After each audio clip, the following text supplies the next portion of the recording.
ಕರ್ನಾಟಕ ರಾಜ್ಯ ಸರ್ಕಾರಿ ನೌಕರರ ಸಂಘ ರಾಮನಗರ ಜಿಲ್ಲಾ ಶಾಖೆಯಿಂದ 2024ರ ಕ್ಯಾಲೆಂಡರ್ ಬಿಡುಗಡೆ ಸಮಾರಂಭ ಏರ್ಪಡಿಸಲಾಗಿತ್ತು.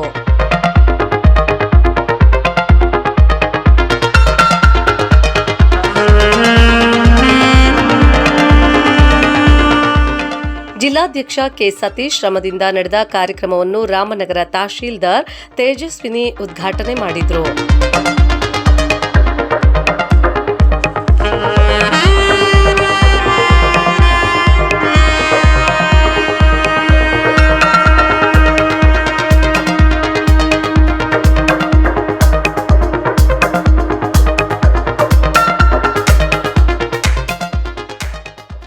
ಕ್ಯಾಲೆಂಡರ್ ಜೊತೆಗೆ ಪ್ಯಾಕೆಟ್ ಕ್ಯಾಲೆಂಡರ್ ಸಹ ಬಿಡುಗಡೆಗೊಳಿಸಿದ್ರು. ವಿಶೇಷ ಎಂದರೆ ಯೋಗವು ಒಂದೇ ಬರುವುದು ನಮಗೆ, ಯೋಗ್ಯತೆ ಒಂದೇ ಉಳಿಯುವುದು ಕೊನೆಗೆ ಎಂಬ ಸಾಲಿಗೆ ಜೊತೆಗೆ ಡಾಕ್ಟರ್ ಪುನೀತ್ ರಾಜ್ಕುಮಾರ್ ಭಾವಚಿತ್ರ ಹಾಕಿದ್ದು ವಿಶೇಷವಾಗಿತ್ತು.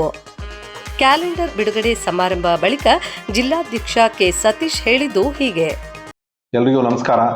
ಮೊದಲಿಗೆ 2024ರ ಸಾಲಿನ ಹೊಸ ವರ್ಷದ ಶುಭಾಶಯಗಳನ್ನ ಕೋರ್ತಾ ಇದ್ದೀನಿ. ಕರ್ನಾಟಕ ರಾಜ್ಯ ಸರ್ಕಾರಿ ನೌಕರ ಸಂಘ ರಾಮನಗರ ಜಿಲ್ಲಾ ಶಾಖಾ ವತಿಯಿಂದ ಇಂದು ಪ್ರತಿ ವರ್ಷದಂತೆ ಈ ವರ್ಷನೂ ಕೂಡ ಕ್ಯಾಲೆಂಡರ್ನ ಬಿಡುಗಡೆ ಮಾಡಿದ್ದೀವಿ. ವಿಶೇಷವಾಗಿ ಈ ಬಾರಿ ಪಾಕೆಟ್ ಕ್ಯಾಲೆಂಡರ್ ಕೂಡ ಮಾಡಿದ್ದೀವಿ.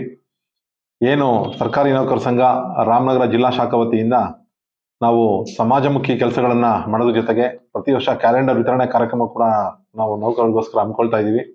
ಈ ವರ್ಷ 7ನೇ ವೇತನ ಆಯೋಗ ಮತ್ತು NPS ಇಂದ OPS ಮಾಡೋ ನಿಟ್ಟಿನಲ್ಲಿ ಸರ್ಕಾರಕ್ಕೆ ನಾವು ಈಗಾಗಲೇ ಒತ್ತಡವನ್ನು ಕೂಡ ಹಾಕಿದ್ದೀವಿ. ಅವರು ಕೂಡ ಈ ಬಾರಿ OPS ಅನ್ನ ಮಾಡ್ತೀವಿ, ಕೂಡಲೇ ವೇತನ ಆಯೋಗವನ್ನ ಜಾರಿ ಮಾಡ್ತೀವಿ ಅಂತ ಭರವಸೆನ ಕೂಡ ಕೊಟ್ಟಿದ್ದಾರೆ. ಆದ್ರಿಂದ ಸರ್ಕಾರಕ್ಕೂ ಕೂಡ ಆದಷ್ಟು ಶೀಘ್ರ 7ನೇ ವೇತನ ಆಯೋಗ ಜಾರಿ ಮಾಡಬೇಕು ಅಂತ ಮತ್ತೊಮ್ಮೆ ಕೋರ್ಕೊಳ್ತಾ, ಸಮಸ್ತ ಸರ್ಕಾರಿ ನೌಕರರು ಮತ್ತು ಸಮಸ್ತ ನಾಗರಿಕರಿಗೆ ಸರ್ಕಾರಿ ನೌಕರ ಸಂಘದ ವತಿಯಿಂದ ಹೊಸ ವರ್ಷದ ಶುಭಾಶಯಗಳನ್ನ ಕೋರ್ತಾ ಇದ್ದೀನಿ.